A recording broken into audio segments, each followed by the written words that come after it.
tenemos el privilegio de contar con Guy Cocheval, que como ustedes saben es el presidente del Musée d'Orsay de París. Yo querría destacar que ustedes saben que los museos y los museos en el siglo XX han vivido grandes transformaciones y que a veces todavía se debate si para dirigir un museo se necesita un gestor, si ya el papel de los científicos, de los especialistas está más puesto en cuestión. Guy Cocheval es realmente un importante historiador del arte. Es decir, es ese caso de director de museo o que viene de la historia del arte y que ha mantenido una relación directa con las obras y con el periodo de su museo. Es decir, Guy Cocheval es realmente uno de los grandes especialistas de la pintura del siglo XIX, lo cual para un museo del siglo XIX, como es el Museo d'Orsay, pues parece que es realmente adecuado, ¿no? Cocheval es el gran especialista en Vuillard. Guy Cocheval yo creo que es de los historiadores que ha aportado una visión del arte más personal y desde un conocimiento y una convicción más profunda. Ustedes saben perfectamente que las vanguardias, lo que entendemos por arte, la popularización del arte, la idea del arte del siglo XX se creó un poco contra el arte del XIX, del que solo se salvaba pues el impresionismo y algunas cosas más. Yo creo que tal vez de las cosas importantes que ha hecho Guy Cocheval, que antes de estar en París, en el Museo d'Orsay, pero estuvo en el Museo de Montreal, ha sido trabajar en que podamos ver desde el siglo XX, desde el siglo XXI, el siglo XIX como algo realmente fundamental en nuestra manera de estar en el mundo, de ver y de entender el mundo. Pero hoy tenemos aquí a Guy Cocheval, no como otras veces que ha venido a esta casa pues a hablarnos de Vuillard y a hablarnos realmente de arte, pero hoy tenemos aquí a Guy Cocheval, director de museo.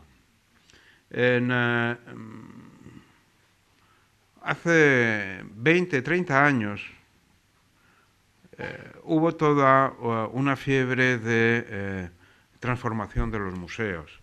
Tal vez todas eran ampliación de los museos, ¿no? Si pensamos en el Louvre y su pirámide, hasta, bueno, pues en España también lo hemos vivido con la ampliación del Prado, con la ampliación del Thyssen, con la ampliación del Reina Sofía. Parecía que todos los museos debían ampliarse. Luego ustedes saben que prácticamente al mismo tiempo, de mano del Guggenheim, se planteó otra idea, decir, bueno, en vez de ampliar el museo, lo que vamos es a desplazar las colecciones y a presentar sucursales de los museos en otros lugares. También eso nos hace pensar que el mundo de los museos es un mundo vivo, dinámico, que quiere seguir manteniendo ese lugar de privilegio en la sociedad, seguir siendo algo realmente importante en la vida de una ciudad. El Museo d'Orsay acaba de transformarse. Nos lo contará ahora Guy Cocheval, pero hay una transformación que es muy importante, aparte de los espacios que se han ganado. Guy Cocheval, yo creo, y no solo porque es algo que ocurre no solo en en las nuevas salas del museo, sino que ocurre en todo el museo, es decir, que no solo ha dependido de un gran presupuesto, sino que a veces se ha hecho con presupuestos casi de subsistencia, ha planteado una forma distinta de ver la pintura del 19. Yo creo que eso es una cosa muy importante. El museo como un lugar no solo donde enseñar las cosas, sino también donde enseñar a mirar. Yo creo que Kiko Seval ha enseñado a ver a que la pintura del 19, por ejemplo, nunca estuvo pensada para estar colgada en una pared en blanco, porque no había paredes en blanco en el siglo XIX, porque las paredes de las casas, las paredes de los palacios tenían color. Volver a una manera de ver el arte, es decir, no ver la pintura del 19 como vemos con esa cosa aséptica de los museos de arte contemporáneo, sino verlas como más cerca de como se veía en el siglo XIX, yo creo que ha sido el espíritu que se ha notado o se ha ido notando en el museo y que culmina con este realmente nuevo museo que uno puede descubrir con el nuevo Orsay. Yo creo que realmente eso es, ahora veremos que hay muchas cosas fascinantes en la renovación, y es que se puede mirar la pintura del XIX sin dejar de vivir en el siglo XXI y tener gustos siglo XXI. Pero la importancia de proponernos un punto de vista diferente para ver las colecciones, yo creo que realmente eso es lo que hay que agradecer, y sin más les dejo con él, que nos lo contará pues, muchísimo mejor.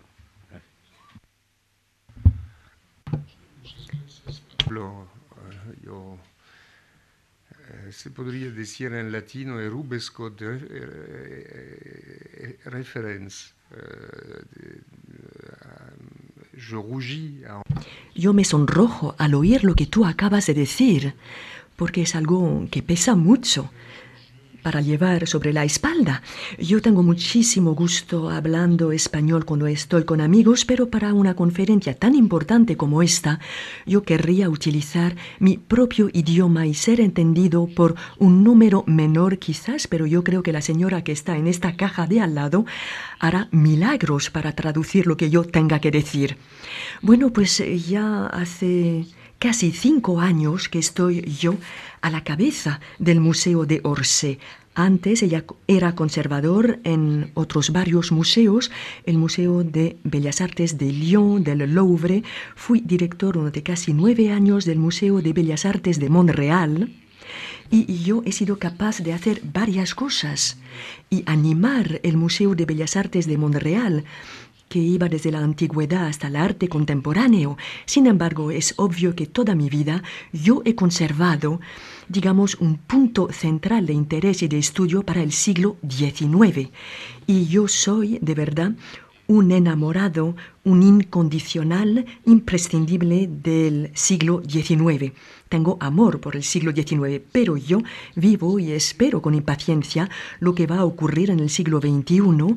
Y cuando yo he sido nombrado en el Museo de Orsay, yo más bien he propuesto a la ministra de Cultura, que propuso mi nombramiento al presidente de la República, yo he propuesto más bien una serie de exposiciones futuras. Y en pequeño tenía un párrafo diciendo que algún día sin duda habrá que hacer obras de renovación, porque cierto es que las propuestas de renovación que han sido presentadas a principios de los años 80 habían envejecido un poquito con el tiempo. Bueno, algunas anécdotas.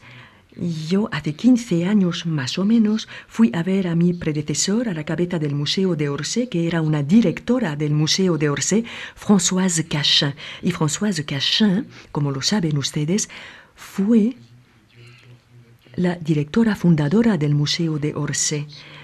Tomábamos el ascensor para ir de la planta baja a la quinta planta y el ascensor se averió. Y Françoise Cachin, furiosa, dijo, un día habrá que reparar este ascensor. Bueno, pues hubo que esperar a que yo llegase a la cabeza del museo para reparar el ascensor, para que la mayoría de los ascensores puedan funcionar de manera más o menos correcta. Yo quiero decir con esto que yo, que vivía fuera del Museo de Orsay, no me había dado cuenta hasta qué punto el Museo de Orsay necesitaba una nueva visión y a lo mejor una persona, equipos también, porque nunca trabaja uno solo, equipos convencidos de que una renovación era absolutamente necesaria. De alguna manera, Guy Aulenti en los años 80 creó una especie de mausoleo del siglo XIX, pero a pesar de todo era un mausoleo que no evolucionaba mucho. Me parece que esta vez lo que les voy a enseñar esta noche va a ser un museo en plena evolución. Un museo que presenta menos certezas en vez de, o a lo mejor en vez de certezas propone el repartir dudas entre los espectadores. No dice que es el impresionismo, no dice que es el simbolismo, no dice que es el realismo. En vez de esto intenta dar un máximo de indicaciones filológicas e indicaciones históricas para que el espectador se pierda menos en este gran mausoleo. Y de hecho, la arquitectura de Guy Aulenti, a pesar de sus grandes méritos, tenía algunos defectos menores que voy a intentar subrayar. Sobre todo tenía el defecto de mantener todavía, incluso en una época en la que empezaba a envejecer, en los años 80 no era una dominante. Tenía el cubo blanco, esta idea, el white cube, cubo blanco, esta idea lanzada para el arte moderno, a partir del Museum of Modern Art, el Museo de Arte Moderno de Nueva York. Bach, uno de los grandes directores de este museo, había dicho al fin y al cabo, para ver la pintura moderna del siglo XX, nada mejor que un cubo blanco. Desgraciadamente, esto se ha imitado muchísimo, cierto que se ha imitado hasta de verdad que fuese asqueroso, y para muchos expertos del museo, la reconquista de verdad de nuestro siglo ha consistido en no hacer un historicismo, no intentar enseñar cómo vamos a presentar las obras en el siglo XIX, porque de todos modos en el siglo XIX los sistemas de iluminación eran mucho menos buenos que los que tenemos ahora a nuestra disposición. Pero sea como fuere, sin duda yo formo parte de una generación que hoy en día tiene más o menos 50 años y que ha amado apasionadamente el siglo XIX y ha amado apasionadamente el siglo XIX en su decorado y en todas sus decoraciones y las maneras de enfocar la obra de arte. Por lo tanto, la presentación que les voy a hacer no consistirá en decir que nosotros poseemos la verdad, sino que es una propuesta de los años 2010 que sin duda dentro de 30 años va a envejecer, se va a modificar, pero me parece a mí que por ahora funciona bastante bien y ha vuelto a dar mucha vida al Museo de Orsay. Y como prueba, podríamos saber que desde la reapertura, porque durante 2 años hicimos obras y hemos cerrado el Museo de Orsay, hemos cerrado la mitad del Museo de Orsay en diciembre de 2009, además, en aquella época han visto la exposición del impresionismo en la Fundación MAPFRE, porque tuvimos que cerrar las galerías impresionistas. Esto facilitaba el préstamo para Madrid y luego la misma exposición, más o menos, se fue a Tokio. Hubo varias exposiciones que circularon durante 2 años y durante esta época el Museo de Orsay siguió viviendo, pero con la mitad de su espacio o de su territorio. Y hemos transformado 7.000 metros cuadrados de los 16.000 metros cuadrados. 7.000 de los 16.000 metros cuadrados de los que dispone el Museo de Orsay en su totalidad. No es uno de los más grandes museos del mundo, hay museos mucho más grandes que esto. El Museo del Louvre por ejemplo, tiene 7 o 8 veces el espacio del Museo de Orsay, pero tiene colecciones con millones. Nosotros tenemos cientos de millones, pero tenemos la suerte de poder tratar un periodo que es mediados del siglo XIX hasta la víspera de la guerra de 1914, 65 años más o menos, pero 65 años entre los más exaltantes, los más hermosos de la historia de la humanidad, porque durante este periodo hubo el invento del capitalismo, el invento del marxismo, el invento de la nueva medicina, el invento de las relaciones sociales, el invento de las exposiciones universales. De verdad, es el mundo moderno el que se edificó en estos años, mundo moderno, que creó también el socialismo, el sueño de concordia universal, y eso terminó con el apocalipsis de la guerra de 1914, que arruinó un mundo y creó un mundo nuevo. Lo podemos lamentar, evidentemente, no nos podemos consolar en el Museo de Orsay. Somos inconsolables, pero tenemos que vivir con nuestra historia e intentar entender, viendo la evolución reciente, las evoluciones necesarias, ya sea para la museografía o para los discursos que podemos llevar a cabo dentro del museo. Muy bien, pues yo quería empezar por una panorámica de la nueva galería impresionista hoy en día. Como ven ustedes aquí, voy a enseñar cómo estaba antes. Jean-Michel Wilmot volvió a diseñar la gran galería de los impresionistas, uno de los mayores arquitectos franceses.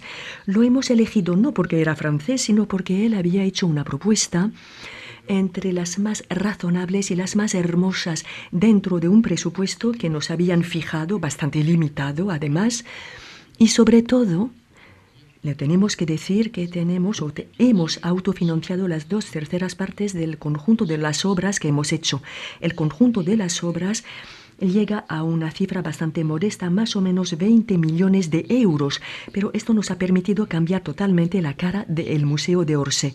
Y ahora mismo estamos lanzando una segunda parte. No tenemos que pensar que cuando llegue a la cabeza de Orsay, la ministra de Cultura o el presidente de la Cultura me ha dicho que tenía que cambiar el Museo de Orsay. Al contrario, me han dicho, por favor, no haga ninguna ola, cuidado, despacio. Tiene que esperar que termine el primer mandato y en el segundo mandato podría hacer obras. Pero rápidamente nos dimos cuenta, y una gran parte de los conservadores me han dicho, en mi casa es absolutamente vital. Hay de verdad cuellos de botella de públicos en algunas partes y hay otras partes del museo totalmente vacías donde nunca llega nadie. Así que no solamente es una nueva presentación, sino que también es una reorganización total de todas las colecciones. La mayoría de las obras han sido cambiadas dentro del Museo de Orsay y cuando uno llega al Museo de Orsay hoy, ninguna de las obras está en el sitio donde estaba hace 10, 15 o 20 años antes. Este gran movimiento fue necesario para dar más coherencia a la visita. Yo no digo que esto sea perfecto, sin duda no es ideal, porque tampoco tenemos que olvidar que el Museo de Orsay era una estación de ferrocarril al principio y tuvimos que adaptar una estación de ferrocarril a un museo, lo cual nunca es muy fácil, pero también es algo que suscita la fascinación de los visitantes en el Museo de Orsay. Y el gran apego de los visitantes y los extranjeros frente al Museo de Orsay es que es un museo de los más originales y es un museo que nos da una galería de esculturas fantástica que parece que podemos visitar más rápidamente que las grandes masas museísticas como el Louvre o el Centro Pompidou, que son más importantes en volúmenes, en masas, que en el Museo de Orsay, que sigue teniendo una dimensión humana a pesar de todo. Otro reto que yo tenía frente a mí consistía en hacer conocer lo más posible en el extranjero este Museo de Orsay y desarrollar las relaciones de intercambios que son totalmente normales con grandes museos como el nuestro, como el Metropolitan Museum de Nueva York, el Art Institute de Chicago, el Museo de Bellas Artes de Boston, que son otros tantos museos con colecciones ricas, impresionistas y con los que teníamos la costumbre desde hacía 30 años de tener intercambios continuos, pero también queríamos, o yo me había comprometido cuando me nombraron, me comprometí a latinizar un poco más el museo, ir hacia Italia, hacia España, porque las dos grandes hermanas gemelas latinas habían sido olvidadas un poquito por el Museo de Orsay. Lo hemos hecho, como por ejemplo, prueba de ello, la exposición de Redon, exposición impresionista muy hermosa en los muros de la Fundación Mapfre per se, y sobre todo empezamos en estos últimos años a tener muchas relaciones con México y sobre todo desde este año, y merced en parte a la ayuda de la Fundación Mapfre, vamos a importar o exportar exposiciones del Museo de Orsay hacia Brasil. Vamos hacia nuevos territorios que no conocíamos hacía 20 años. Singapur, Corea también son países con los que no teníamos relaciones, y en todas partes nos dan nuevos públicos absolutamente apasionados con los que tenemos que tener un discurso que cambie ligeramente cada vez. Es muy interesante para los equipos de jóvenes conservadores que llegan el tener que adaptar el discurso y el tener que cambiar o tener que cambiar un poquito la perspectiva, y no siempre tener la certeza de que tenemos la superioridad porque somos los países que han inventado la vanguardia y somos los países que han inventado el impresionismo, sino que hay otros países que también son igualmente interesantes y merecen igualmente esta visión también. Nunca hay, digamos, una supremacía absoluta en las artes. Y yo llego a las transformaciones del Museo de Orsay. Hemos lanzado una campaña que se ha visto en toda Francia y que ha atraído a muchos provinciales a el Museo de Orsay. Lo interesante ahí era que en relación con las salas tales como las había conocido hace ya 4 o 5 años, desde hace algunos meses la reapertura del Museo de Orsay en octubre pasado, con esta campaña hemos podido revisitar Orsay, hemos visto todo otra vez. Es paradójico, pero esto ha intrigado una gran parte de los visitantes, y esto ha llevado a muchas personas de las provincias a acudir. Mucha gente de Lyon, de Marsella, de Tolosa, han acudido para visitar al Museo de Orsay, que no habían venido ni acudido desde hacía 25 o 30 años. Volvían a descubrir su patrimonio, porque en el fondo es un museo patrimonial y tenemos que presentar estas colecciones a los franceses. Y la parte de franceses visitantes ha subido. No solamente un museo compuesto por turistas, sino que el público francés, el público extranjero, ahora representa un 50-50%, y el número de visitantes que logramos mantener a pesar de las obras, que eran unos 3 millones de visitantes cada año, ahora mismo está subiendo a 4 millones alegremente este año. Y si la perspectiva de crecimiento sigue de esta manera, bueno, pues sería un máximo que podamos acoger en el Museo de Orsay, porque en 16.000 metros cuadrados acoger a 4 millones es un máximo total que podamos hacer, pero el Museo de Orsay está siempre lleno desde la reapertura en octubre de 2011. Y por lo tanto, bueno, pues ahí, en cuanto a las obras entre 2009 y 2011, 6.800 metros cuadrados de los 16.500 metros cuadrados como total. Por lo tanto, ahí es lo que tenemos para situar un poquito el Museo de Orsay. Evidentemente está en el centro de París, justo frente al Louvre. Somos el hermano pequeño del Louvre, la antigua estación de ferrocarril de Orsay, construida con motivo de la Exposición Universal de 1900. Esta estación era una estación de las más modernas de París en aquel entonces, cuando fue construida por el arquitecto Victor Laloux en 1900. Ven ustedes esta parte. Ha sido diseñada esta estación como un palacio de bellas artes, con muchas piedras esculpidas para disimular la superficie de cristal y de fundición que están por detrás, escondidas como si fuera vergonzoso, pero de hecho las dos partes han sobrevivido.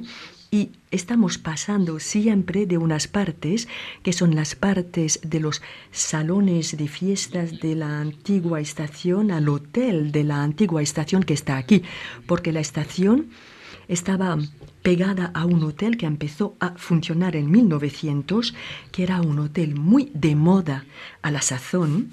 Y todo esto, por lo tanto, fue una de las estaciones más famosas de París. Ese es el aspecto hacia 1910. Y ven ustedes los trenes, ferrocarriles, raíles. Había una especificidad, y es que las locomotoras de vapor no entraban dentro del Museo de Orsay.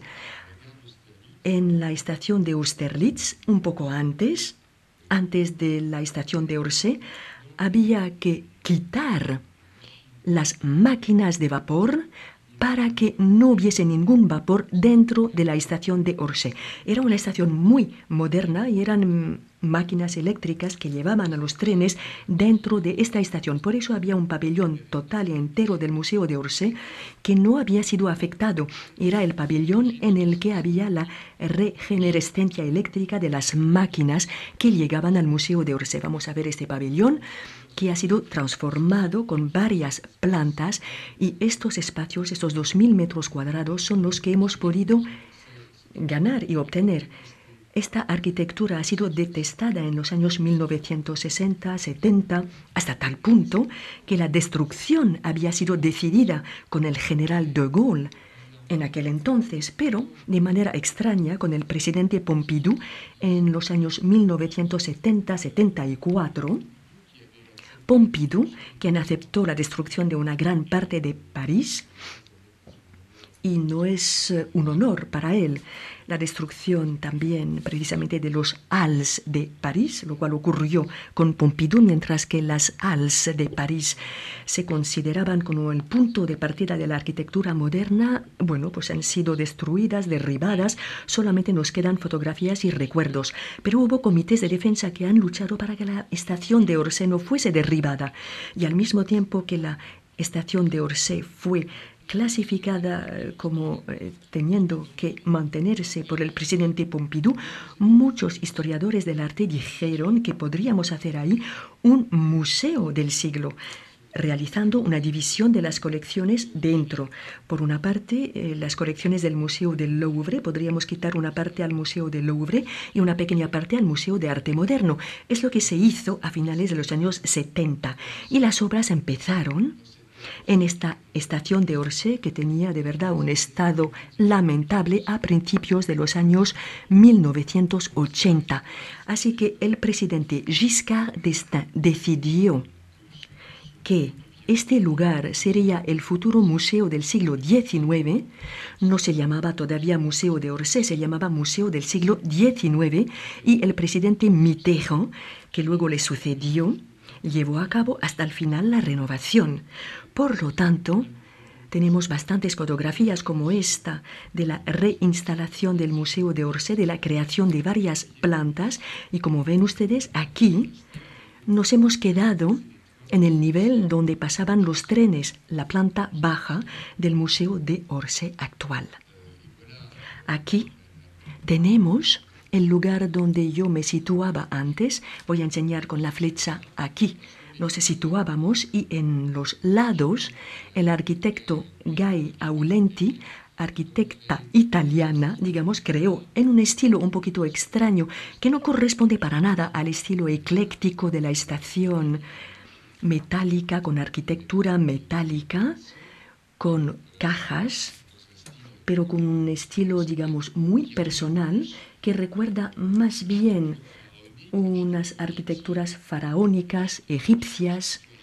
La arquitectura egipcia de la antigüedad ha creado una especie de mausoleo un poquito mussoliniano, además, dentro de una estación mucho más ecléctica, mucho más cercana a la arquitectura heredada de digamos, los distintos niveles. Allí tenemos un contraste, un quiasmo muy fuerte que no todos los medios han aceptado. Hubo muchas críticas, pero es un museo que ha podido desafiar el tiempo y que ha ganado un público, porque el gran reto en 1986, cuando Michel Laclotte primer director del museo abrió el museo, él pensaba superar el 1.000.000 de visitantes en el primer año. Ahora bien, desde la apertura, en el primer año hubo 1,5 millones de visitantes y hoy en día hemos llegado a una perspectiva de más o menos 3,5 millones de visitantes. Tenemos un ligero problema de sobrepoblación dentro del Museo de Orsay, pero bueno, en fin, es una cosa muy positiva acoger más público en vez de menos. En el conjunto no hemos tocado esta parte, que es uno de los mayores logros de Guy Aulenti y el equipo de los conservadores. La galería de esculturas se ha quedado más o menos igual como estaba antes, pero poco a poco, sin duda, vamos a cambiar los zócalos de las esculturas. Miren ustedes también, ahí tenemos una de las pocas salas que se quedó exactamente tal cual estaba en su creación en 1986. ¿Ven ustedes los principios? Guy Aulenti utilizó los mismos principios de iluminación, alumbrado, utilización de la piedra, un poco en todas partes, en el Museo de Arte Catalán de Barcelona. Un poco igual, y sobre todo en el Museo de Arte Catalán ella ha generalizado ese sistema de iluminación, que es una iluminación indirecta, efectivamente, es una fuente luminosa que se proyecta sobre la pared blanca, el techo blanco, y que vuelve a reverberar la luz descendiente, yendo hacia abajo. Pero como ven ustedes, en las alturas no hay ningún proyector. Ahí tampoco.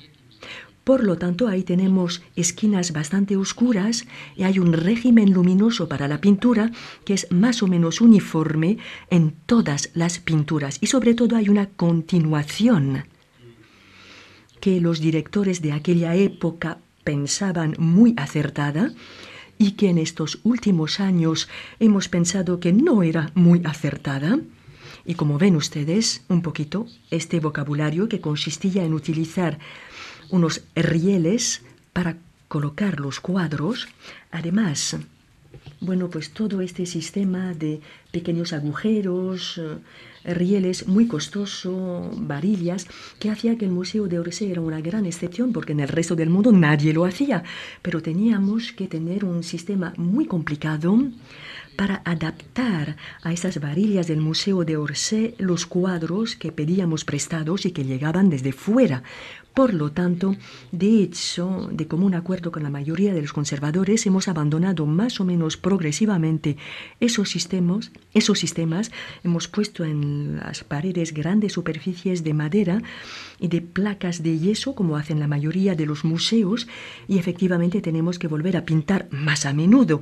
Pero esto volvió a dar al museo una cierta ciencia de la implementación para colgar. Es muy importante. Me he dado cuenta cuando llegué al Museo de Orsay hace 5 años de que el museo había perdido la ciencia de la implementación, la ciencia de colgar los cuadros. Y lo dije a Michel Laclot, fundador del museo, lo dije a Françoise Cachin, les dije, es muy molesto el sistema de varillas, de rieles, en vez de reflexionar, porque tenemos que prestar mucho y la colección se mueve mucho. Sustituimos un cuadro por un cuadro de la misma dimensión para corresponder más o menos al orificio, al agujero, y para no molestar la manera de colgar tal como ha sido realizada. El problema es que ese sistema de orificios con unas decenas de centímetros de espacio no nos permite nunca tener paredes perfectamente ortonórmicas que puedan proponer una coherencia y tengan una coherencia geométrica, visual, que sea acertada. Por lo tanto, ese es el Museo de Orsay en accionometría. Vamos a empezar por la galería de impresionistas. De hecho, de manera muy rara, era más bien únicamente, digamos, este edificio que voy a comentar al final de mi presentación.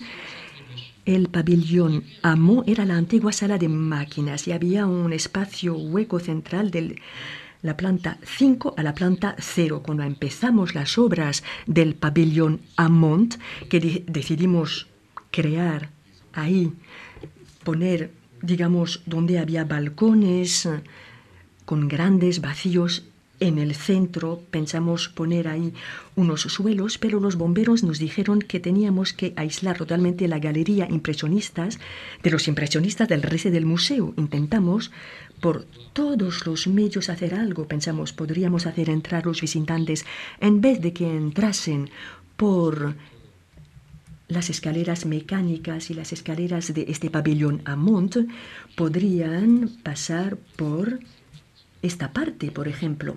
Pero de hecho eso significaba que los visitantes tenían que entrar en la galería de la planta 5 y luego salir por esta misma galería. Y ahí, en unos pocos días, vimos que no era posible.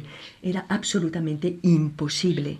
El hecho de cerrar totalmente el pabellón Amont del resto de la galería condenó la galería de los impresionistas. Y es lo que quería decir, por razones puramente de hechos, por consecuencia de una obligación de la seguridad de los espacios, tuvimos que pensar en la renovación del conjunto del pabellón Amont, del conjunto de la galería de los impresionistas. Y así, más o menos, una cosa tras otra, hemos pensado en la galería de los postimpresionistas que se situaba aquí. Por lo tanto, esto permitió a todas esas pinturas circular.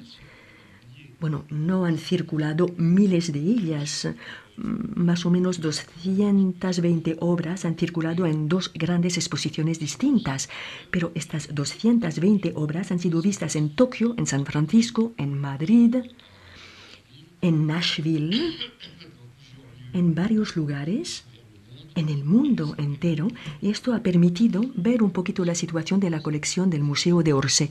Esto ha permitido restaurar esta misma colección porque todos esos cuadros se fueron al restaurador.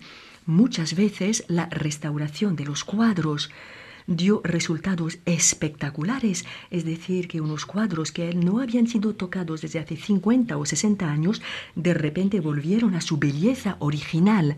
Como saben ustedes, las restauraciones son operaciones sumamente costosas y hemos restaurado en estos 5 últimos años más o menos 800 cuadros del Museo de Orsay. Evidentemente tenemos que pensar en el resto de la colección, porque tenemos una colección de fotografías, una colección de dibujos considerable, de objetos de arte y de esculturas.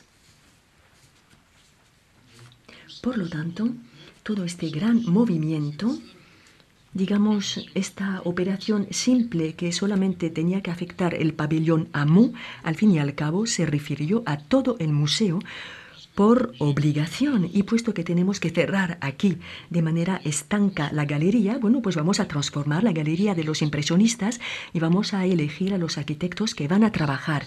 Y también hemos pensado ahí, para este nivel, en el restaurante, tal como estaba antes, decidimos transformarlo, encargarlo a otro equipo de arquitectos y ocurre, y luego hablaré de esto más tarde, lo hemos encargado al diseñador brasileño, los hermanos Campana, 2 diseñadores brasileños. Esta era la galería de impresionistas en 1986. De esto ahí se ve muy marcada. Guy Aulenti, alumna de Carlos Karp, y se ve perfectamente Carlos Karp, tuvo grandes éxitos, tales como la renovación del Castelvecchio de Verona, que es magnífica todavía en su esencia de 1950, pero, sin embargo, hay algunos museos venecianos como el Museo Correr, que desgraciadamente ahí tiene una presentación clasificada, no se puede cambiar, efectivamente. Y hoy en día todavía el Museo Correr todavía tiene un sistema de varillas así, de esta manera. En la mayoría de los cuadros del Renacimiento italiano son fondos monocromáticos blanquecinos de esta misma manera. Ven ustedes también este sistema donde no hay un solo proyector, no hay un solo cuadro. Los cuadros no están iluminados de manera distinta o especial. Hay una nieblina luminosa que rodea los cuadros y hace que la visita era un poquito monótona, un poquito monocorde. Y ven ustedes sobre todo ahí y Aulenti lo quería. Ahí en el suelo tenemos piedra, es un suelo de piedra, muros con piedras falsas y sobre todo hay reflectores que no dirigen la luz hacia los cuadros.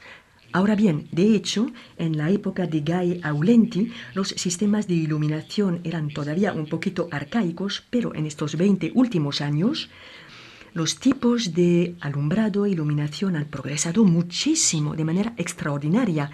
Y todos los conservadores pensaban que ya era hora de reaccionar y transformar los sistemas de iluminación. Como ven ustedes, las salas del museo, cuando yo he llegado, estaban así, además con el lado un poco desolador de Chastenay. Bueno, no es culpa de Gai Aulenti, era el predecesor que decidió poner ahí a Chastenay. Y ahí, bueno, pues bastó varias visitas dentro de las salas impresionistas para pensar yo que no podíamos dejar esta colección de esta manera. Y así, poco a poco, con razonamientos bastante prácticos, de hecho, no es una ideología la que llegó al Museo de Orsay, sino, digamos, una realización poco a poco frente a obligaciones. Hemos empezado las obras. Voy a empezar con las obras de la galería, llevadas a cabo por Jean-Michel Wilmotte y su equipo.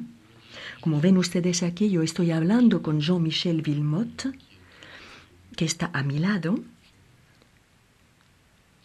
Jean-Michel Wilmotte está aquí,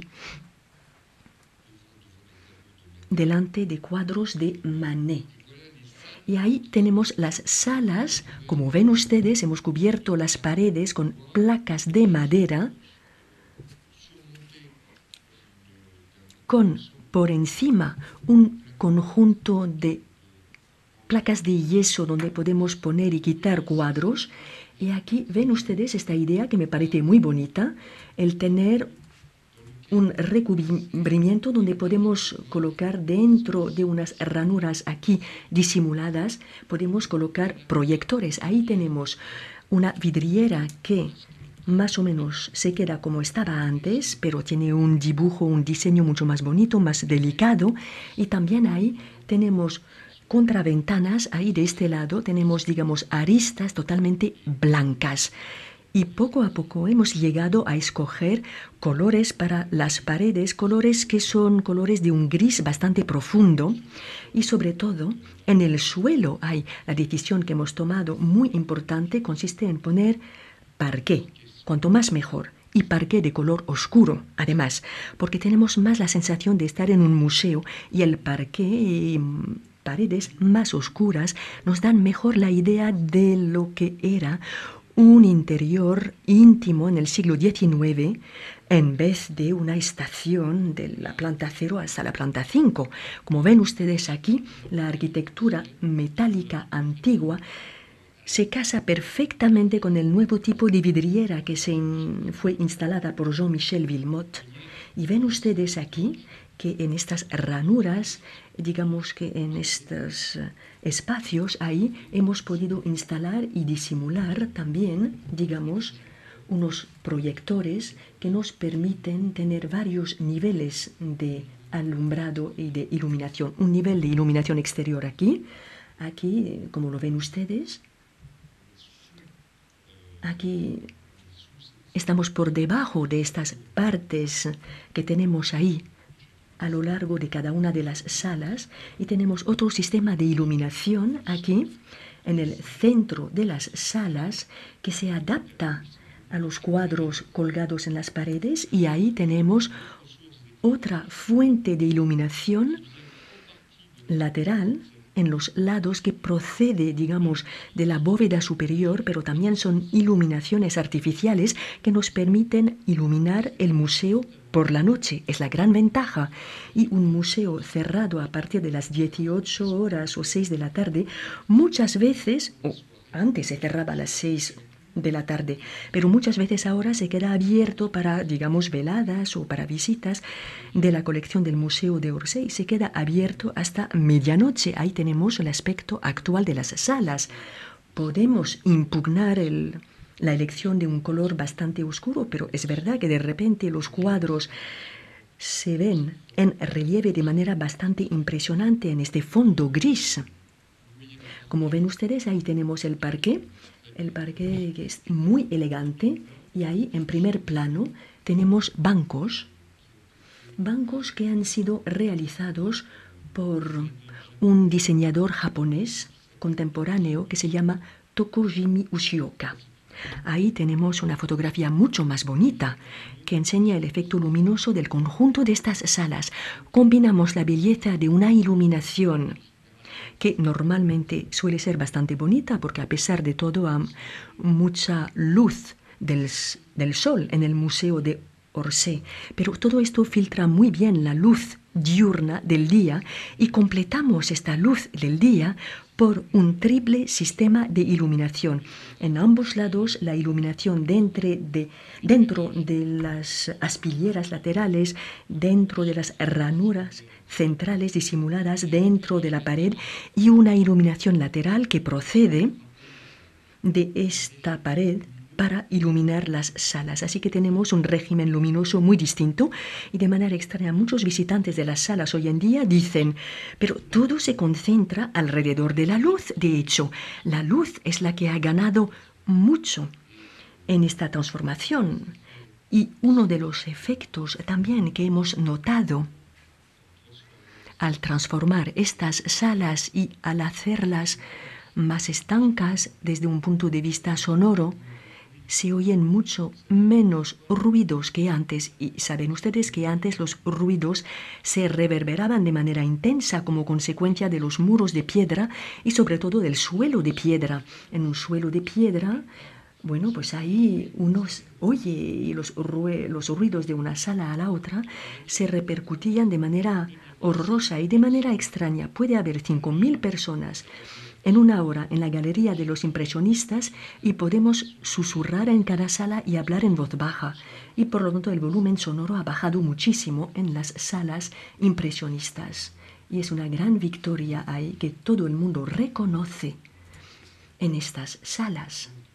Por lo tanto, ahí también hemos colocado en la entrada de la galería de los impresionistas, hemos vuelto a colocar el desayuno en la hierba, que en el mundo entero se considera como siendo un cuadro importantísimo de Manet, considerado como el primer cuadro de la pintura moderna de la historia, y que desgraciadamente no podemos prestar a nadie porque forma parte de la colección Moreau-Nélaton, y la colección Moreau-Nélaton no puede abandonar los muros del Museo de Orsay o Museo del Louvre para las partes que preceden las partes del Museo de Orsay. Ahí tenemos el efecto combinado entre este banco muy bonito, que es un banco de vidrio óptico. No voy a hablar de todos los detalles, pero es un vidrio, un cristal en un solo bloque, fundido, captado, realizado de manera un poquito movida para tener olas dentro del cristal que se quedan en este bloque de cristal extremadamente puro. Bueno, pues aquí tenemos también la iluminación. Ahí también hemos determinado, vamos a ver, que no estoy enseñando lo que tenía que enseñar. No, vuelvo atrás. Aquí decidimos tener señales mucho más visibles en las salas, y las salas tienen todas un título, pero la galería impresionistas se tiene que visitar más bien como una continuidad. Antes había una sala antes del impresionismo, luego una sala Monet, una sala Degas. Lo siento, les ruego me disculpen. Y hoy en día ya no es posible. Más bien, hemos dividido o hemos acercado cuadros y hemos mezclado un poquito los pintores por períodos, como aquí, por ejemplo, los orígenes del impresionismo son todos cuadros de los años 60, y ahí tenemos cuadros de Degas, con dos cuadros de Renoir, la Voilette muy bonita, el taller de Batignolles de Fontaine-Latour y ahí el retrato de Zola por Manet. Otra pared en la misma sala, frente al taller de Batignolles, ahí tenemos el balcón de Manet. Lo siento, ruego me disculpen, tenemos el balcón de Manet rodeado por dos acantilados de Étretat, una de Monet, una de Courbet, una pintura de Monet, una de pintura de Courbet. Courbet siempre se reservaba para las salas de la planta baja del Museo de Orsay y ahora se le puede presentar en parte también en estas partes en altura del Museo de Orsay. Y la última pared que nos queda en esta sala es una pared de bodegones, pero bodegones que son bodegones de Manet, de Cézanne y Fontaine-Latour, pinturas las unas al lado de las otras y compuestas de esta manera, pero es una implementación, una presentación que nos permite hacer que vivan las pinturas, que sean mucho más plásticas y que la presentación del Museo de Orsay sea más viva y plástica. La segunda sala era la sala de los que tenían que hacer un enrejado del parque de Orsay. Y esta sala, es la sala Moreau de Latón, porque esencialmente en esta parte de la sala tenemos la colección Moreau de Latón presentada, aparte del desayuno en la hierba de Manet, presentado como entrada de esta sala Moreau de Latón. Y ahí tenemos la sala siguiente, alrededor de la primera exposición impresionista en 1874. Como ven ustedes, ahí es una división que toma en cuenta el origen de las colecciones, porque siempre hay que insistir, y no insistíamos suficientemente antes, hay que insistir en el origen de las colecciones Moreau de Latón, luego la colección Gachet, luego la colección Personnaz, y la suerte es que Gachet y Personnaz aquí, Gachet más bien, digamos, es una colección alrededor de Cézanne y alrededor de Van Gogh, puesto que el doctor Gachet fue el doctor que ha cuidado a Van Gogh hasta el desenlace fatal, cuando se suicidó Van Gogh, y Personnaz tenía más bien unos gustos que le llevaban hacia Pizarro. Bueno, pues cada una de esas colecciones nos han permitido articular la colección de una manera bastante sutil, todas Caillebotte, Cézanne, e intentamos hacer implementaciones como esta. Aquí tenemos otro cuadro de la colección Moreau de Latón, que es homenaje a Delacroix, otro cuadro de Fontaine-Latour. Ahí tenemos un bodegón de Manet y otro cuadro de Manet muy importante, La rubia con los senos desnudos. No se presentan en las salas de Manet de la primera planta, sino en las salas de Moreau de Latón de esta colección, con una vista muy bonita sobre todo París, aquí. Y luego ahí tenemos la sala alrededor de la primera exposición de los impresionistas, que combina esencialmente cuadros de Degas, de esta parte, esculturas de Degas, y ven ustedes las vitrinas con esculturas que son mucho más refinadas que las antiguas vitrinas de esculturas. Como ven ustedes aquí, bueno, pues al darse la vuelta hay 3 vitrinas de esculturas de bailarinas y una bailarina de 14 años con su falda, una de las más famosas esculturas de Degas. Y esto es lo que vemos ahí de frente, de cara. El espacio, como ven ustedes, es mucho más transparente de esta manera y la integración entre escultura y pintura es mucho más evidente y habla mucho más elocuente para el espíritu y la mente. Volvemos al pasado aquí.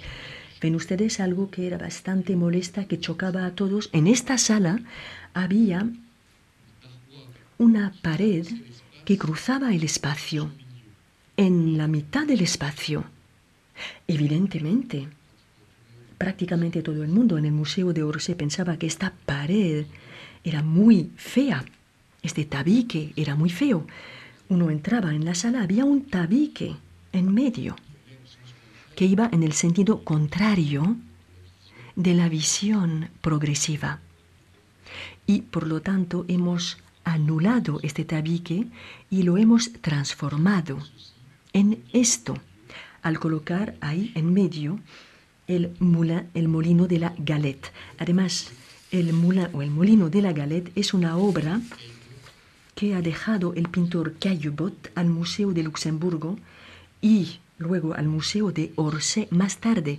Bueno, pues en esta sala subrayamos la herencia de Caillebotte, muy importante. Hay cuadros muy bonitos como la Estación de Saint-Lazare o la calle Montorgueil Pavoisé, que forma parte de esta colección, con también los que están haciendo las tarimas, que es un cuadro de los más bonitos también. Y como ven ustedes, la distribución de las obras ahí es bonita. Ahí tenemos más bien Degas, ahí más bien Manet, y llegamos al final de los años 70. Como ven ustedes ahí, el paso de una sala a la otra. Nos pueden gustar las paredes blancas y el sistema con varillas, rieles, pero evidentemente este sistema es mucho más elegante, mucho más plástico. Y el retrato de Clemenceau de Fantin-Latour. Y ahí tenemos el aspecto de la sala de nuestro principal ninfea azul de Monet. Algunos Monet alrededor, las catedrales de Monet estaban ahí, colocadas una tras otra en una sola pared. Como ven ustedes, las catedrales ahora han sido acercadas y están en un cimacio muy grande que nos permite agrupar estos cuadros de manera bastante compacta, con, digamos, unas dos mujeres ahí, una de un lado y otra, las mujeres de Monet, que están representadas dos veces, que se enfrentan, y algunas esculturas de Rodin que hemos colocado, que son muy importantes, porque ahí tenemos una escultura de Rodin que es una de las más bonitas, pero es la escultura original. Es el bronce que Rodin hizo con sus propias manos en 1880, que ha sido comprada esta escultura inmediatamente por el Estado a pesar del escándalo, y luego ha sido cedida esta escultura al Museo de Orsay, y luego el Museo de Orsay, después del Juego de Paume, ha sido el museo que es también un museo que ha heredado el Museo de Luxemburgo y algunas partes. Caballos de Degas aquí también, en una vitrina. Y luego la última sala, la sala de los pintores impresionistas después de 1900, con, por una parte, los últimos Monet y por otra parte, enfrente casi el anti-Monet, Renoir, en los años 1900 a 1910, lo cual nos permite tener las señoritas del piano y las baigneuses neoclásicas de 1918, frente a unos Monets tardíos alrededor de Giverny. Y la galería termina con 3 cuadros muy bonitos, bastante monumentales, y esto me pone enfermo. Si algún día me piden el préstamo de este Cézanne y la mujer de negro del Douanier Rousseau, porque forma una tríada muy bonita para terminar la visión de esta galería monumental del impresionismo. Bueno, pues esto es. Ahí tenemos los bancos, se llaman Waterblock, de Tokujin Yoshioka, diseñador de estos bancos. Además, estoy hablando aquí con Yojini Toshioka. Es un bloque, como ven ustedes, bastante perfecto, de vidrio o cristal óptico, en el que ahí tenemos un cristal utilizado para las gafas, sobre todo, y es un bloque de verdad, un bloque de cristal, de vidrio, y algunos tienen 2,50 metros de largo. Son objetos muy impresionantes, sumamente pesados, que tienen su propio peso, llevan su propio peso, les preservan a estos bancos de un desplazamiento y funciona perfectamente para las salas. Ahí tenemos la galería de la primera planta y llegamos al nivel de la cafetería. Esta cafetería la hemos llamado, bueno, era una cafetería, un café bastante bonito, pero un poquito asimétrico, porque había unas decenas de cuadros con colores pasteles. la sala estaba dividida en dos y este café no llenaba todo el espacio. Hemos pensado que podría ser interesante extender totalmente, digamos, el espacio del café, el volumen del café, porque al llegar, por otra parte, llegábamos por las salas de los impresionistas, uno llegaba hacia un montón enorme de piedras solamente para presentar unos 10 cuadros de pastel. Bueno, pues hemos destruido todo este montón de piedras y hemos igualado el suelo y hemos encargado, digamos, la producción o la creación de este café o cafetería con el reloj muy bonito que nos queda aquí, que se remonta a 1900 y todavía está aquí. Y hemos encargado a los hermanos Humberto y Fernando Campana este café. Yo estoy hablando ahora con Humberto Campana. Ahí tenemos los trabajos, las obras de derribo de este montón de piedras donde había cuadros de pastel. Y también Guy Aulenti, cuando volvió, dijo: ¿quién ha hecho este horror? Y yo le dije: ¿pero eres tú? Desgraciadamente. Y ella se sorprendió muchísimo el haber construido algo tan pesado, tan feo. Bueno, pues han sido toneladas de piedras que hemos bajado durante varias semanas. Pero lo hicimos, llegamos al final y ahí tenemos una sala con un solo espacio que es hoy en día uno de los restaurantes más apreciados del Museo de Orsay y que es ahora un restaurante de moda. Ahí tenemos los hermanos Humberto y Fernando Campana, que no solamente son muy simpáticos, muy divertidos, pero entre los diseñadores son los más talentuosos del momento. Y era muy bien que estos diseñadores lleven un aspecto más joven al Museo de Orsay, que lo necesitaba muchísimo. Bueno, pues ahí tenemos la cafetería, el café, hoy en día, con, digamos, estos bancos de coral muy famosos que comparten y dividen las zonas. Los hermanos Campana han creado este sillón de cielo claro que se llama sillón Orsay, vendido en el comercio, y hay campanas ahí. Campanas que sirven como lámparas. Y como ven ustedes, ahí tenemos una pared total compuesta por trozos de espejos reagrupados. Ahí tenemos varias fotografías de la cafetería o Café Campana, que es uno de los lugares que hay que visitar, uno de los lugares elegantes de París. Ahí tenemos esta pared fantástica de piedra o de trozos de espejo, que tiene una elegancia pocas veces vista. Y luego tenemos la sala de los postimpresionistas, que era una de las salas más discutidas del Museo de Orsay. Normalmente aquellas personas que aceptaban más o menos la galería impresionista decían: pero la galería postimpresionista es atroz, decían, porque ahí había todavía falsas paredes de piedra y sobre todo había estas columnas pequeñas que no llevaban nada, que eran columnas escogidas, digamos, porque parecían soportar las paredes de cristal o más bien el techo, pero no llevaban nada.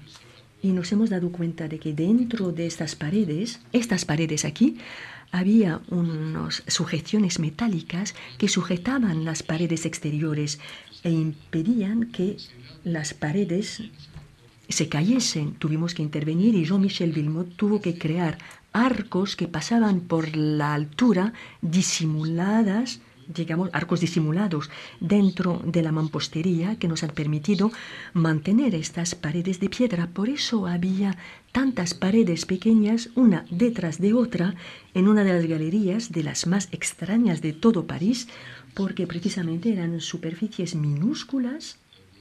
Como ven ustedes, había ahí muchas paredes de piedras. Por ejemplo, teníamos ahí una guerra fantástica del Douanier Rousseau, que ven ustedes aquí, y ahí al fondo yo había puesto, al llegar, había puesto el circo de Seurat. pero era una galería muy difícil de vigilar, hasta tal punto que los agentes de vigilancia lo habían abandonado, ya no entraban allí, lo cual hace que había comportamientos bastante erráticos dentro del Museo de Orsay. Era un trabajo enorme el restaurar todas esas pinturas y luego colocarlas en cajones. Costaba muy caro el ponerlas en cajas y cajones, pero la mayoría de estas pinturas hoy en día están ahí protegidas ahora, porque como saben ustedes, el público más o menos desgraciadamente le gusta tocar y es algo catastrófico para los cuadros. Como ven ustedes, antes era imposible tener, digamos, un retroceso frente a algún cuadro que fuere, porque siempre uno se chocaba contra una columna. Si uno quería ir hacia atrás para ver la obra, chocaba contra una columna. Era algo aberrante desde el punto de vista museográfico. Ahí teníamos cubículos pequeños que han desaparecido totalmente hoy en día. Y los cuadros tienen artesones que les protegen. Ahí tenemos una exposición del realismo en los años 1880 y como ven ustedes aquí, las columnas han desaparecido totalmente. Ahí tenemos una sala de 500 metros cuadrados, muy grande, en la que ponemos exposiciones de dimensiones más pequeñas, pero en la que podríamos también poner una exposición de arte contemporáneo. Y podríamos ahí tener toda la sala en un solo espacio. Hemos pasado de una sala muy difícil de manejar a una sala inmensa en la que podemos hacer exactamente lo que queremos. Bueno, pues para la abertura hicimos una gran galería como esta de pinturas realistas, pero luego, como ven ustedes aquí, ahora mismo, por ejemplo, en la actualidad, todavía tenemos una exposición de Galen Kalena, que es un pintor finlandés muy importante que presentamos en estas salas, en esos 500 metros cuadrados, con también unas salitas pequeñas laterales. Bueno, pues ahí podemos hacer exactamente lo que podemos hacer y podemos hacer exactamente lo que queremos. Son salas muy importantes en estas 5 plantas. Tenemos Galen Kalena, luego tendremos Missia d'Atenson, muy famosa, que era una de las personas más importantes de París entre 1890 y 1920. Ahí tenemos esta exposición Galen Kalena con algunos muebles. También tenemos tapices que Galen Kalena hizo él mismo, porque como todos los pintores simbolistas, él se interesó por todos los lenguajes del arte y ahí tenemos estos grandes tapices de Art Nouveau muy bonitos, muy grandes, que el Museo de Orsay ha comprado hace 2 años aprovechando un viaje a Helsinki. Ahí tenemos una gran sala para Renoir. Ahí poníamos la danza en la ciudad, danza en el campo, las mujeres a orillas del mar de 1918. Ahora bien, hemos hecho unas obras bastante importantes. Y además, esta sala ahora es una sala que hemos dedicado a Galen Kalena, pero es una sala donde podemos presentar unos cuadros de pastel y hemos presentado pasteles de Degas durante 3 meses porque estos pasteles de Degas no se pueden presentar en las salas bajo la luz del día porque la luz del día es demasiado fuerte. A veces va a 250 lux y no podemos superar 50 lux de luz para unos pasteles o para dibujos también. Bueno, pues ahí tenemos también una sala muy fea, muy sacrificada. Ahí tenemos muros de piedra, como ven ustedes. Y ahí, con las mismas obras, también con obras, hemos podido transformar esto en una especie de sala de fotografía y sala de dibujos mucho más elegante.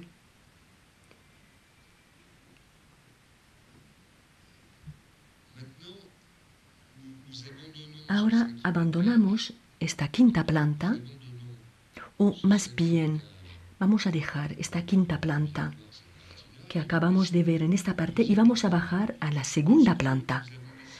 Y lo que decidimos hacer es desplazar las exposiciones temporales que hacíamos de este lado, en esta segunda planta.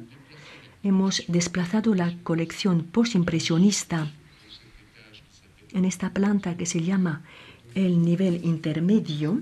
Hemos desplazado el postimpresionista de la quinta planta a la segunda planta.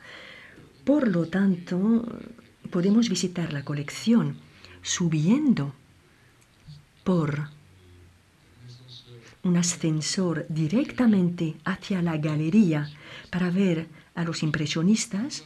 Podemos ver o evitar la exposición permanente y luego pasar por escaleras mecánicas hacia los postimpresionistas que están aquí, la galería que hemos llamado Galería Françoise Cachin, porque esta primera directora del Museo de Orsay, que yo he comentado antes, desgraciadamente ha fallecido el año pasado, y hemos llamado la Galería de los Postimpresionistas Galería Françoise Cachin, porque ella ha dedicado una parte de su vida a Manet y también al estudio de Gauguin, y sobre todo hizo el catálogo raisonné del gran pintor Signac, de la que era la nieta. Y como heredera de Signac, bueno, pues ella ha tenido este derecho de tener una galería que se llama en la actualidad Françoise Cachin. Esta galería todavía es otra arquitecta, una arquitecta brasileña que trabaja para el Museo de Orsay, que es la arquitecta permanente que realiza todas las obras, que interviene en todas las zonas museográficas del Museo de Orsay. Virginia Fiengart es quien volvió a hacer conmigo y con Isabel Kahn el itinerario de estas salas.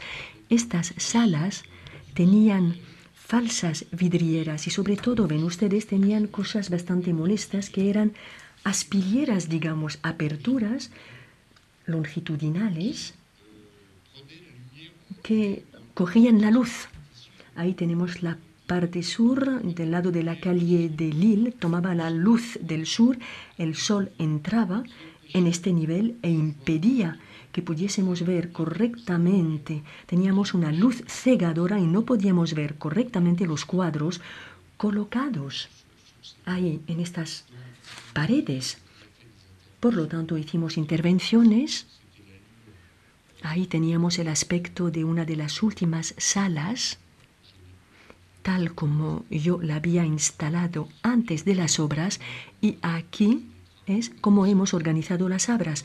Hemos quitado varias paredes, varios tabiques, las salas son más amplias y como ven ustedes aquí una vez más, tenemos ahí losas, tenemos parquet también en todas partes en estas salas.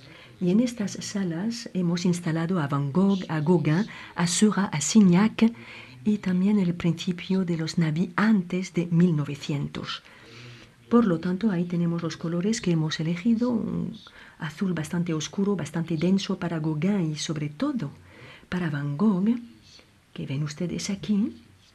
Hemos hecho desaparecer un tabique, lo cual nos permite tener una sala mucho más amplia y sobre todo instalar la colección Gachet, que ha sido dada al Museo de Orsay por el doctor que cuidó a Van Gogh. Sobre todo tenemos ahí algo fantástico, el autorretrato de Van Gogh. Desgraciadamente los cuadros de la colección Gachet no se pueden prestar para afuera. Evidentemente tenemos la suerte en la colección Gachet de tener la fantástica iglesia de Auvers, que también hemos restaurado. Estamos colocando ahí ahora bajo protección toda la colección Gachet. La mayoría de estos cuadros ahora están debajo de unos cristales antirreflejos dentro de artesones reflectantes. Ahí tenemos la sala Gauguin con toda una continuación de salas que han vuelto a encontrar su coherencia, parquet en el suelo y la casa de jouir muy bonita de Gauguin, con estas maderas grabadas de Gauguin que por una vez sirven como puerta, porque en el antiguo museo se inscribían dentro de una pared y no abrían sobre nada. Ahora abren sobre Bourdelle, abren sobre la galería de esculturas. Aquí tenemos una segunda sala dedicada a los neoimpresionistas, a Signac, Maximilien Luz y sobre todo Seurat, con el circo de Seurat, como ven ustedes, colocado aquí.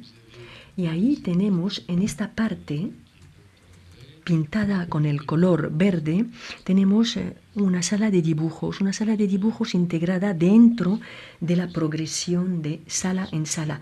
No nos podemos permitir tener dibujos en la galería impresionista, porque precisamente hay una gran vidriera que va de un lado a otro y no podemos dejar ahí dibujos o también pinturas con pasteles debajo de esta luz. Tenemos ahí una sala de fotografía, 2 salas de fotografías integradas dentro del museo, y la galería Françoise Gachin termina con los Nabi antes de 1900, la pintura de los Nabi Bonnard, Fuyard, Boris Denis, los pequeños formatos Nabi con algunos cuadros que están desde hace mucho tiempo en la colección, como la familia Terrasse. En el jardín hay Baignoire de Vuillard y una nueva adquisición del año pasado, Vallotton, que representa a mujeres haciendo su limpieza. Ahí tenemos terrazas que forman parte de la galería Françoise Gachin. Françoise Gachin nos ha permitido reunir las terrazas y las salas que están detrás de estos tabiques de cristal. Ahí estas terrazas nos parecían bastante tristes y las hemos alegrado aumentando el número de esculturas y creando vitrinas que se ven llevadas por estos muros, estos parapetos que hasta ahora estaban totalmente vacíos. Ahí también hemos hecho trabajos para aliviar las superficies. Hemos hecho agujeros, orificios ahí donde había bloques de piedras considerables. Hemos puesto ahí sofás un poco en todas partes. He perdido la flecha de vez en cuando, lo siento mucho, les ruego me disculpen. Bueno, pues ahí hemos puesto ahí unos zócalos para que las esculturas se vean mucho mejor, con colores rojos. Y ahí tenemos técnicos italianos que están poniendo vitrinas ahí, vitrinas a lo largo de la galería. Y como ven ustedes ahí, bueno, pues ahí tenemos galerías o conjuntos de esculturas en ambas partes de esta galería, lo cual ofrece mucho más animación a la colección del Museo de Orsay. Ahí tenemos los Héracles de Bourdelle que están ahí precisamente delante de las salas de Gauguin. Tenemos el primer Rodin que está aquí, el primer Rodin que está justo delante de las salas de Van Gogh, y como ven ustedes la galería ha sido dedicada a la memoria de Françoise Gachin. También nos hemos permitido hacer unos recorridos con flechas, con señales mucho más importantes que vemos desde muy lejos.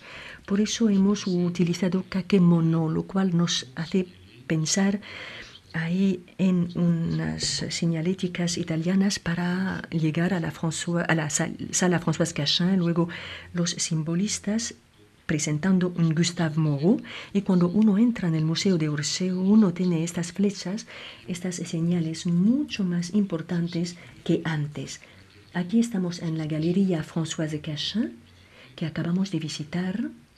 Tenemos toda esta identificación y nos queda solamente un edificio que no he comentado todavía, y es la antigua sala de máquinas, en la que se presentaba esta maqueta compuesta por trozos de arquitectura superpuestos que se levantaban hacia 5 plantas. De hecho, nunca habíamos encontrado una solución durante 25 años. Eso es lo que se presentaba en el pabellón Hameau. Y era bastante caro el metro cuadrado de maquetas, digamos. Hemos pensado que sería muy interesante llenar estos vacíos ahí donde solamente había unos voladizos, amoblar, colmar la mayoría de los vacíos y crear 5 plantas auténticas. Como ven ustedes, aquí, donde había un vacío que subía hasta la planta 5, podemos ver el reloj de la planta quinta cruzando todos los niveles o todas las plantas. Hemos colmado, hemos llenado los vacíos. Ahí tenemos una implementación de pintura académica que se hizo de manera temporal al principio de mi mandato, porque fue la primera sala en la que hemos trabajado, en la que hemos utilizado un color bastante denso, y esto había sido tan apreciado por los visitantes que pensamos que teníamos que ir mucho más lejos y luego rehacer el conjunto del edificio. Incluso en el último momento hemos desplazado a los Courbet. Parecía imposible. Es el tipo de cosas que yo nunca habría pensado que seríamos capaces de hacer, y lo hicimos, porque los Courbet estaban colocados en una luz que no era satisfactoria para nada, hasta tal punto que son las obras más importantes. Entre las importantes del Museo de Orsay, el taller del pintor de Courbet, una obra inmortal entre las inmortales del Museo de Orsay. El problema es que nunca hemos podido ver a los personajes, nunca hemos podido ver el volumen de los personajes dentro de estos cuadros, y la iluminación era tan mala que habíamos abandonado. Decidimos, al transformar el pabellón Hammond, que la última adaptación que haríamos sería desplazar los Courbet en el pabellón Hammond, puesto que dentro del pabellón Hammond podrían tener por encima una nueva planta entera. Nos podríamos permitir el lujo poner en una iluminación que permitiría ver mucho mejor, esos cuadros que se veían antes. Bueno, pues ahí, de paso, hemos utilizado unas flechas, una descripción, unas fichas descriptivas que se ven desde mucho más lejos. Hemos utilizado 3 idiomas, el francés, claro, según la regla, pero también el inglés y el español, que son los idiomas de referencia por excelencia. Ahí tenemos el paseo del taller del pintor. Es un cuadro que desplazamos muy pocas veces. No se puede prestar, no se puede desplazar fuera de París, pero lo desplazamos dentro del Museo de Orsay. Como ven ustedes, ha sido una manipulación enorme que hicimos en agosto del año pasado. Y solamente para instalar este taller del pintor, el entierro de Ormond, el combate de ciervos, fue un trabajo titanesco que duró una semana entera.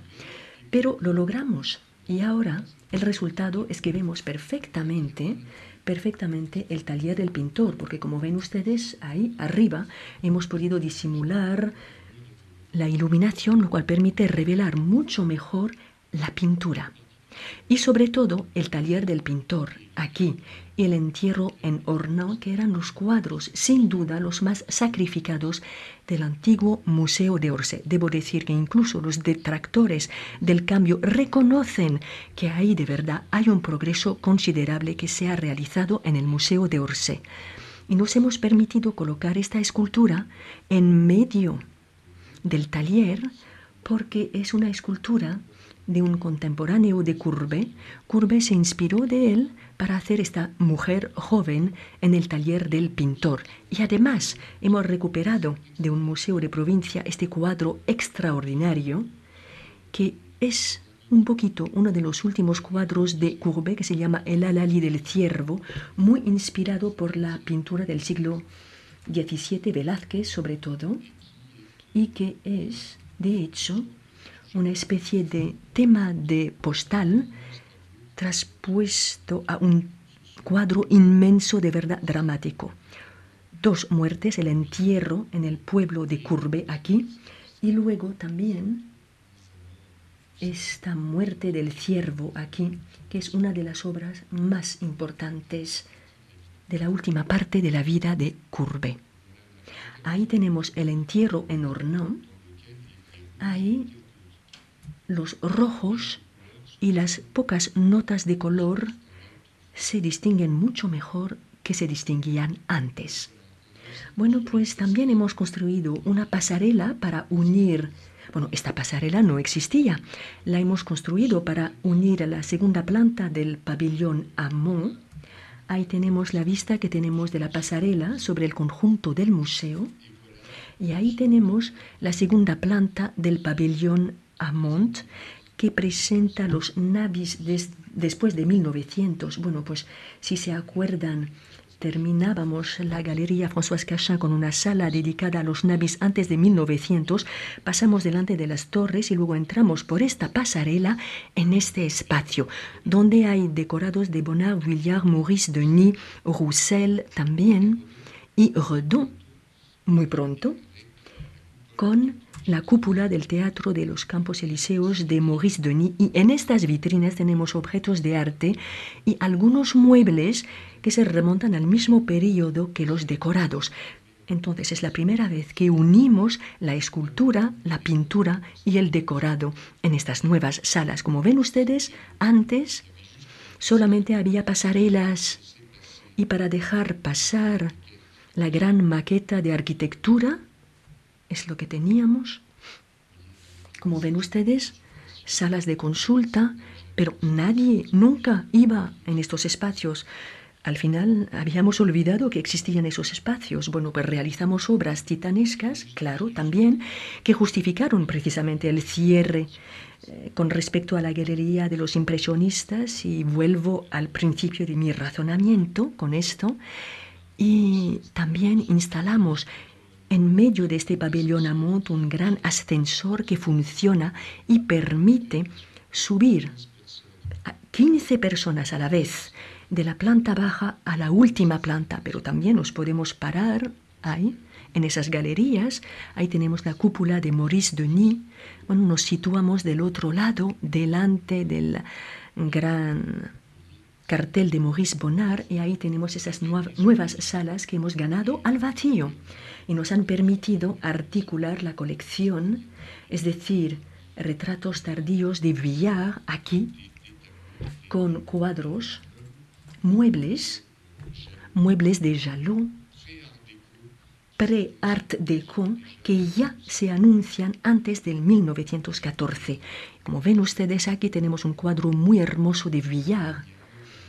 Nos ha costado un año para restaurarlo, pero es flamante, como si saliera del taller de Vuillard. Tenemos la gran biblioteca muy grande de Vuillard, rodeada de muebles de Jalot. Ahí vemos esculturas aquí de Mayol. Mayol era uno de los nabis. Es totalmente justificado el que vuelva a encontrar a sus amigos. Y ahí tenemos las demás plantas superiores de las escuelas nórdicas, las escuelas como la inglesa, la escuela nórdica también, Elie Saarinen de este lado, lo cual nos permite volver a desplegar el arte decorativo dentro de este pabellón. Y como ven ustedes ahí, tenemos nuevas plantas que han sido creadas dentro de este pabellón Amont. Y ven ustedes que por encima de todo hay una gran vidriera que permite a la luz inundar todas las plantas. Y hemos elegido también colores muy francos, alternancia de rojos, pompeyanos y violetas. Como ven ustedes ahí, teníamos el gran reloj, el reloj importante, muy grande, de la derecha, y hoy en día ahí lo tenemos con el parqué en el suelo, y ya no hay ninguna apertura en los lados, hay una continuidad. Es una de las salas más frecuentadas de París ahora, porque la vista sobre París es absolutamente espectacular con este reloj.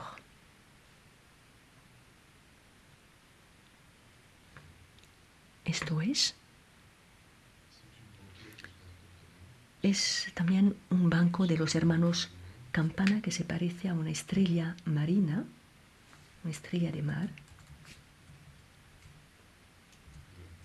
Esto es, voy a terminar yo con la galería de los simbolistas colocada debajo de la galería de Françoise Cachin, lo cual permite por una escalera unir el postimpresionismo con el simbolismo, puesto que los dos movimientos son exactamente contemporáneos, pero los mismos artistas a veces han sido bastante profanos o han sido capaces de hacer que vivan visiones simbolistas, como lo vemos ahí.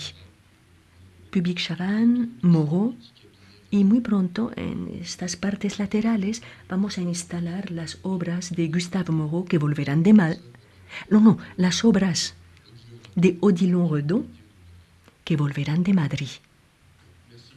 Muchísimas gracias.